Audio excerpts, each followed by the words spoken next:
Do not move. Do you understand? Cut your siren. Keep your hands out where I can see them. Hands out where I can see them. Get out of your car, please. With your left hand, open the door from the outside. Open the door from the outside. Come back over here. Come back over here. Over here.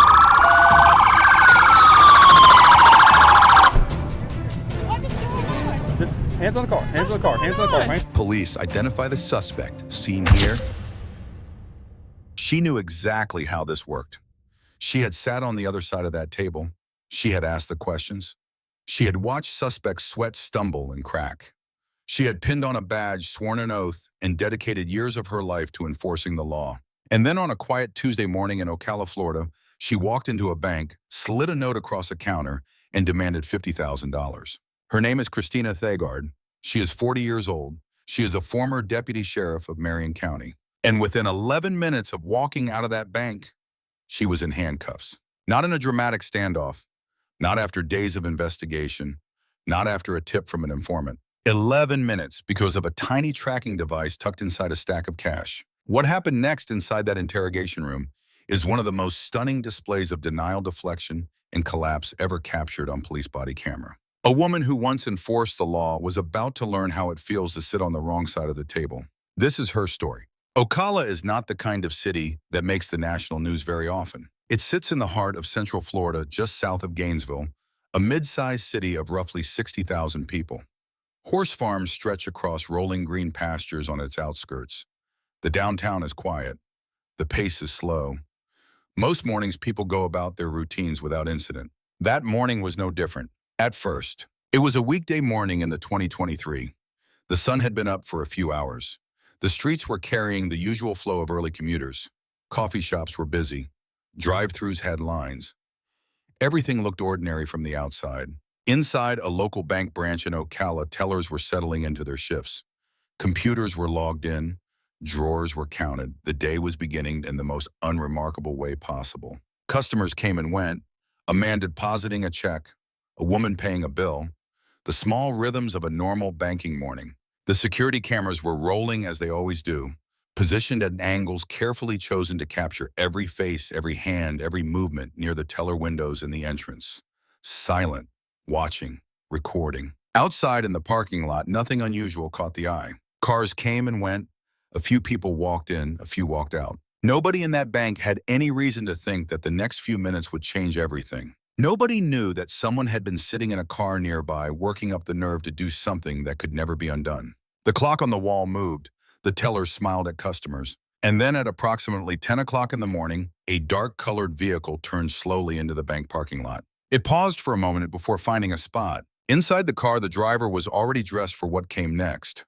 A hoodie, a medical-style face mask, gloves covering both hands. This was not a spontaneous decision. This had been planned. And whatever plan had been made, it was already in motion. There is always a moment before the door opens, a moment where a person could still turn around, still drive away, still choose a different path. That moment came and went. Christina Thagard stepped out of the car. She walked across the parking lot with purpose, head slightly down, hands steady, the mask already on her face, the gloves already on her hands, the hoodie pulled up. She had thought about this. Maybe more than once, maybe for days, maybe for weeks. Nobody walks into a bank robbery wearing gloves and a mask by accident. Nobody writes a demand note in advance without having rehearsed this moment in their mind. She had the note ready. She had written it before she got there. The language was direct.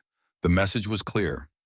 She claimed to have a gun. She wanted $50,000 in cash. That note was the plan. That note was the point of no return. And as she pushed open the door to the bank and stepped inside, the security cameras captured every second of it. Her appearance was distinctive even through the disguise.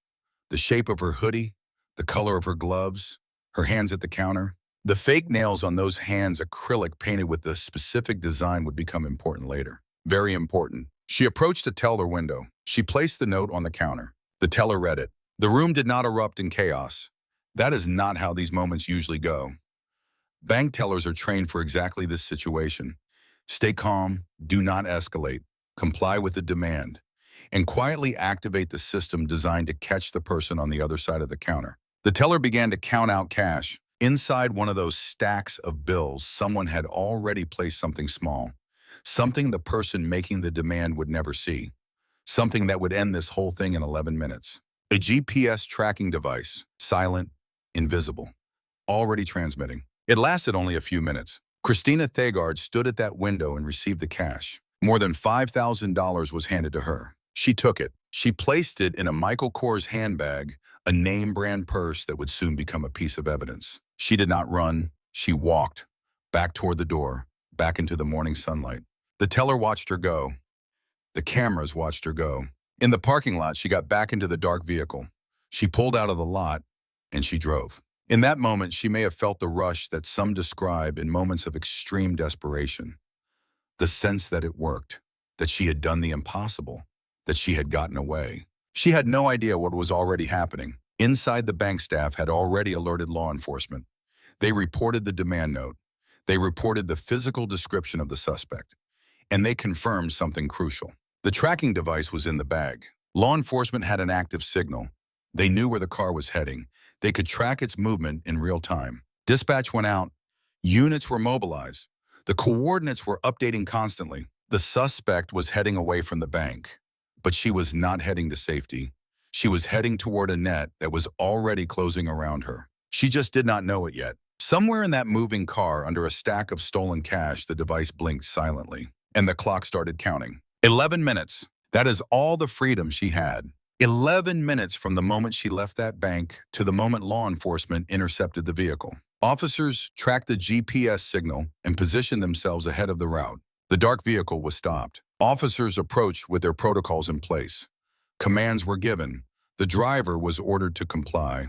Christina Thagard was behind the wheel. She was taken out of the vehicle. And this is where something striking happened. She did not go quietly. She did not accept what was unfolding. She was by all accounts panicked. She was crying. She was protesting.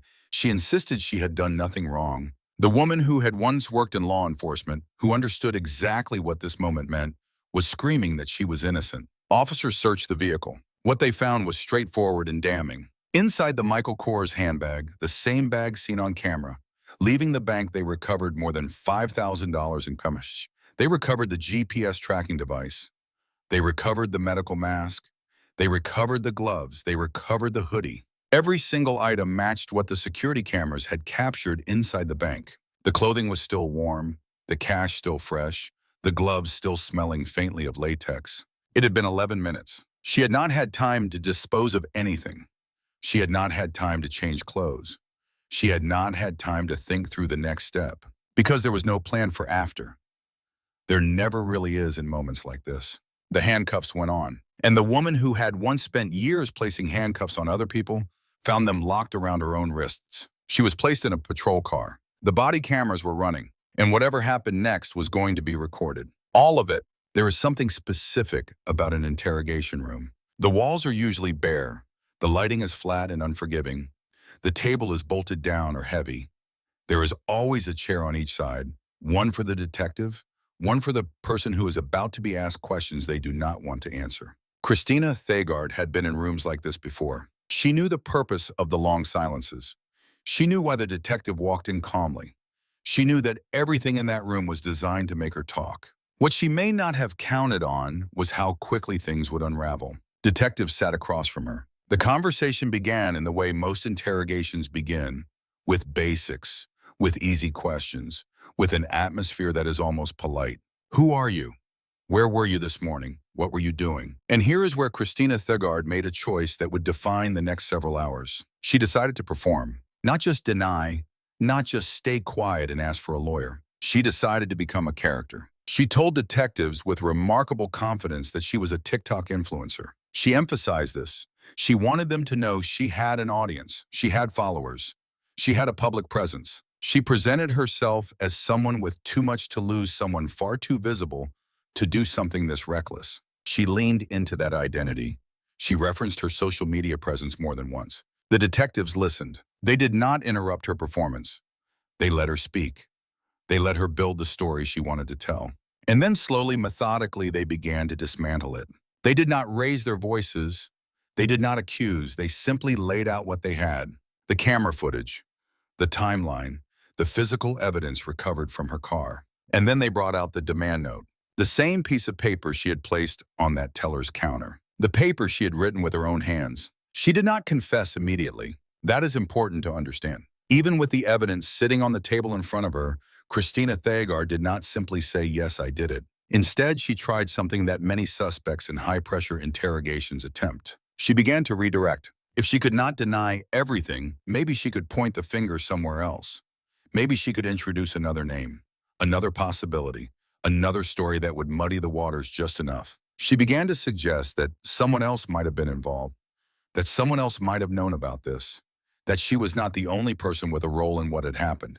The detectives absorbed this. They noted it. They asked follow-up questions. But they were already holding something she did not know they had. The demand note had been processed. And on that note, that handwritten piece of paper that had started everything, there were fingerprints. Her fingerprints. This is a fundamental rule of forensic evidence. Fingerprints are unique. No two people share the same pattern. A fingerprint match is not a theory. It is not an interpretation. It is a biological fact. And her fingerprints were on that note. But the detectives were not finished. They returned to the camera footage. And they asked her to look at something specific. The hands of the person in the surveillance video, the acrylic nails, painted, a specific design, and something else. 2 nails were missing. 2 of the acrylic nails that had been on the suspect's hands during the robbery had come off, fallen away, possibly during the scramble to handle the cam, possibly during the exit from the bank. Christina Thagard, sitting in that interrogation room, was missing 2 of her acrylic nails. The same 2, the same fingers, the same pattern. The math was not complicated. The fingerprints matched, the nails matched, the clothing matched, the cash matched, the tracking device matched, the timeline matched. There was no version of events where she was not the person in that bank. And somewhere in that room, in that moment, Christina Thagard realized that she had run out of road. What came next was something nobody in that room was prepared for. Good investigations do not rely on a single piece of evidence. Even when the case seems obvious, detectives build layers. They collect corroborating detail. They make the prosecution airtight. They close every door a defense attorney might try to push open. In this case, the work was methodical and rapid. The security footage from the bank was pulled and reviewed in full. It showed the vehicle entering the parking lot. It showed the suspect walking across the lot. It showed her entering the bank. It showed her approach to the teller window. It captured the note being placed on the counter. It captured the transaction. It captured her leaving with the bag. Every frame was preserved and cataloged. The GPS tracking data was documented. The exact route from the bank to the location of the traffic stop was mapped. The timestamps aligned perfectly. 11 minutes. There was no ambiguity in the data. The items recovered from the vehicle were processed individually. The cash was counted. The denominations were logged. The tracking device was confirmed as the unit placed inside the bank's DIPAC protocol. The clothing items were photographed, bagged, and submitted as evidence. The hoodie, the mask, the gloves, the Michael Kors handbag. Each item was checked against the footage. Each item was a match. The fingerprint analysis on the demand note came back. The results were unambiguous. Christina Thagard's fingerprints were on the note she had handed to the teller. The acrylic nail evidence was documented. Photographs were taken of her hands during processing. The missing nails by position and pattern matched what appeared in the bank footage. Investigators also looked into her background. Her service record with the Marion County Sheriff's Office was reviewed. Her knowledge of law enforcement procedures was noted. Her familiarity with how bank robbery investigations work was a factor in understanding the crime. She had known the risks. She had known what a tracking device was. She had not known that one was in this particular stack of cash. Or maybe she had underestimated it. Maybe she had believed she would be far enough away before any response could be organized. She had been wrong by more than 9 minutes. The investigation was not a long one, because the evidence did not require extensive follow-up. The crime had been committed. The suspect had been caught at the scene effectively. The evidence was in hand. The physical proof was overwhelming. What remained was the formal process. The charges were drawn up. Christina Thagard, 40 years old, former deputy sheriff of Marion County, Florida, was officially charged with bank robbery. And back in that interrogation room, the full weight of what she had done was still working its way toward the surface. Federal bank robbery carries serious weight. When someone enters a federally insured financial institution and takes money by force or threat, They are not just committing a state crime, they are committing a federal offense. And federal sentencing guidelines reflect that. The charge against Christina Thagard was federal bank robbery. Under federal law, bank robbery, especially when a threat is used, as it was in this case through the demand note claiming the presence of a weapon, carries a maximum sentence of 20 years in federal prison. The evidence assembled in this case was comprehensive. The prosecution had surveillance footage. They had GPS tracking data. They had the physical evidence recovered from the vehicle. They had fingerprint analysis from the demand note. They had photographic evidence of the missing acrylic nails. They had the body camera footage from the arrest.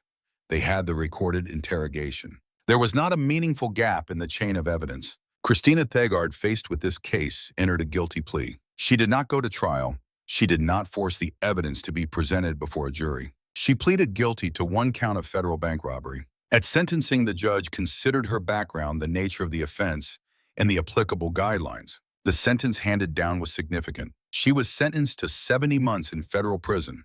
That is just under 6 years. Following her release, she will serve a term of supervised release. She was also ordered to pay full restitution, meaning she must repay every dollar taken from that bank. The sentence acknowledged a few competing realities. On one side, there was the clear and deliberate nature of the crime, the planning, the disguise, the written demand note, the attempt to conceal evidence. On the other side, there was the absence of a weapon. Despite the claim in the note, no firearm was ever recovered. And there was the relatively swift resolution aided by her guilty plea. The court weighed all of it, 70 months, for a woman who had once worn a badge, who had once responded to crimes like this, who had once been the one filing the reports. When the gavel came down, it did not just mark the end of a criminal case. It marked the end of a career, the end of a reputation, the end of an identity she had built over years. And it began something else entirely, a reckoning. This is the part that takes longer to understand. Not the crime. The crime is straightforward on the surface. A person walked into a bank and took money. What is harder to understand is the psychology of the person who did it, specifically a person who understood better than most exactly what would happen if they were caught. Christina Thagard did not spend her adult life in ignorance of the law. She spent it enforcing the law. She understood investigations. She understood evidence. She understood interrogation. And yet when she sat in that interrogation room, she did not conduct herself like someone applying that knowledge strategically. She performed. The TikTok influencer identity is significant. When someone is in genuine crisis, when the walls are closing in and the evidence is undeniable, they will sometimes retreat into the version of themselves that feels most powerful, the version that carries the most social status, the version that in their daily life commands attention and respect. For Christina Thagard, in that moment, that version was not the former deputy. That version was the social media figure, the person with an audience, the person who mattered in a particular online world. It was a form of armor, and like most armor worn in the wrong situation, it did not protect her. The attempt to redirect blame onto another person is also psychologically revealing. Behavioral analysts who study interrogation responses have noted that this pattern, introducing a third party, hinting at shared culpability, is a deflection technique rooted in the hope that uncertainty will slow the process. If detectives have to follow up on a new lead, maybe there is time. Maybe the evidence becomes complicated. Maybe doubt enters the room. The detectives in this case did not follow the deflection. They returned to the physical evidence. They returned to the fingerprints. They returned to the nails. And it was the nails that seemed to land differently. There is something uniquely exposing about a detail like that. It is not abstract. It is not a matter of interpretation. 2 nails were on the hands of the person in the bank footage. 2 nails were not on Christina Thagard's hands when she sat in that interrogation room. It is the kind of detail that cannot be argued away. It is the kind of detail that collapses the space between the crime and the criminal. When that reality hit, when she understood that there was no more room to move, she did not respond with silence. She did not respond with the practiced calm of someone trained in high-pressure environments. She responded with total emotional collapse. She screamed. She cried. She dropped to the floor. She lost control of her composure in a way that startled even the officers in the room. This is not unusual in cases where a person has built an identity around authority and control. When that identity is stripped away, not gradually but all at once, the psychological fallout can be severe and immediate. For years, her identity was the badge, the authority, the procedure, the power to arrest. In that room, that identity was completely and permanently gone, and she had no other framework ready to take its place. The screaming and the floor, the tears and the protests, these were not manipulation. They were disintegration. The mind trying to process a reality it had never allowed itself to fully consider. In cases like this, it is easy to focus on the spectacle. The arrest, the interrogation, the collapse, the irony of a former law enforcement officer in handcuffs. But there are other people in this story, people whose experience rarely makes it into the headline. The bank teller. Think about what that morning looked like from where that person was standing. They came to work on an ordinary day. They sat down at their station. They logged into their system. They helped the first few customers of the shift with routine transactions. And then someone slid a note across the counter. A note that said, "I have a gun." It does not matter whether there was a gun or not. The teller did not know that. In that moment, reading those words, they were faced with something no job description truly prepares a person for. They had seconds to process the situation, seconds to decide how to respond, seconds to manage their own fear while following the protocols they had been trained on. Stay calm, comply, activate the alarm, let the system work. And the teller did exactly that. They did not panic visibly. They did not escalate. They handed over the cash with the tracking device already inside. They may have done this with their hands trembling. They may have done this with their heart pounding. They may have counted every second until the person on the other side of that counter walked out the door. And then they had to wait, to not know whether the suspect would come back, to not know for those first few moments whether anyone was coming to help. That experience does not disappear when the case is solved. That is not how trauma works. A quick resolution does not erase the moment of genuine fear. Bank tellers are not security personnel. They are not armed. They are not trained combatants. They are people often young, often early in their careers, who go to work to process transactions and help customers. And sometimes they end up in the middle of something they never asked for. The teller in this case handled the situation with professionalism and composure. Their actions following protocol, activating the tracking response, were directly responsible for Christina Thagard being caught in 11 minutes. That deserves to be said clearly. The teller mattered. Their training mattered. Their calm in a terrifying moment mattered. Their name may not appear in the news coverage. Their face may not appear in the body cam footage, but they are a central figure in why this story ended the way it did. That person went home that evening to family members who may not have known what the day had held. Or maybe they did know. Maybe they sat at a table that night and tried to explain what it felt like. What it feels like to have a stranger look at you and tell you on a piece of paper that they have a weapon, that they want your money, that your safety depends on your compliance. Those moments live in a person long after the case is closed. They live in a person long after the sentencing. That is worth remembering. Every case like this raises questions, not just about the individual who committed the crime, about the systems around them, about what conditions make a moment like this possible, about what we should take from it going forward. This case raises several. The first is about the psychology of desperation and identity. Christina Thagard had a professional identity. She had spent years as a law enforcement officer. That identity comes with structure, purpose, and status. When someone loses that identity through resignation, termination, or retirement, the psychological adjustment can be severe. We do not know the full picture of what led to this moment. We do not know the financial pressures she was under. We do not know what choices had been made in the months before that morning. But the choice to rob a bank is rarely impulsive. It is usually the final point of a long downward spiral that was visible to someone somewhere long before it reached that point. Recognizing the signs of that spiral in colleagues and family members and ourselves matters. The second lesson is about the effectiveness of modern tracking technology. The GPS device placed in the cache did exactly what it was designed to do. It gave law enforcement a precise location in real time. It allowed them to respond faster than the suspect could move. It turned an 11-minute head start into an 11-minute window for arrest. This technology is now standard in many financial institutions. And cases like this one demonstrate exactly why. Robbery is not a victimless crime, but rapid apprehension limits harm. It protects the public.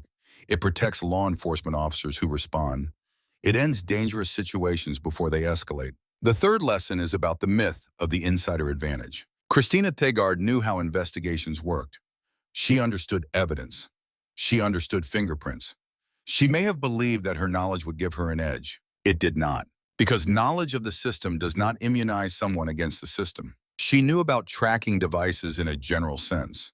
She did not know that this particular stack of cash held one. She knew how interrogations were conducted, but knowing the technique did not protect her from the evidence. The physical reality of those missing nails, of those fingerprints on that note, was not something she could argue away with insider knowledge. Evidence is not overcome by familiarity with how it is gathered. That is a lesson for anyone who believes that understanding the rules means being able to operate outside of them. The fourth lesson is about accountability.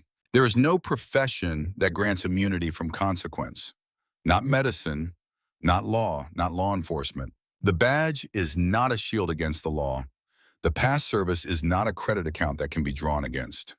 The oath taken at the beginning of a career is not canceled by the years that follow. Accountability applies to everyone equally. It has to. The moment it stops applying equally is the moment it stops meaning anything at all. Christina Thagard committed a federal crime. She was arrested. She was charged. She was convicted. She was sentenced. That process worked the way it is supposed to work. And there is something important in that, not just as a cautionary tale, but as a reminder that the system, when it functions well, does not make exceptions. 11 minutes. That is the number that stays with you when you walk away from this story. Not the sentence, not the confession, not the falling to the floor. 11 minutes from when she left that bank to when the handcuffs went on. Think about what that means. She had spent years watching cases like this. She had watched surveillance footage. She had walked suspects through interrogation rooms. She had processed evidence, filled out reports, testified in court. And in the end, she made the same mistakes she had watched so many others make. She underestimated the technology. She overestimated her own composure. She brought a plan that had no plan for afterward, and she left her fingerprints on the note. Every criminal leaves something behind.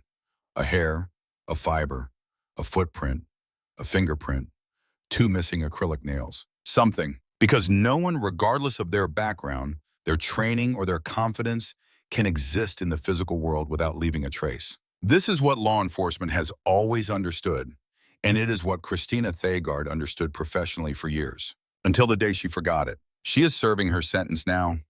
67 months of federal time inside the walls of a federal correctional facility. The teller she stood across from that morning went home after shift that day, still waking up every morning, still going to work, still carrying that memory somewhere. The bank reopened. Ocala kept moving. And somewhere in a federal prison, a former deputy sheriff sits with the consequences of 11 minutes. Here is the question that lingers. At what point did she decide that this was the only option? Not when she walked in the door, but before that, days before, weeks before. When she wrote that note, when she bought those gloves, when she pulled that hoodie out of the closet and said to herself, this is what I am going to do. What had to break inside a person for that to become the decision? We may never fully know, but we know this. No one is exempt from their choices.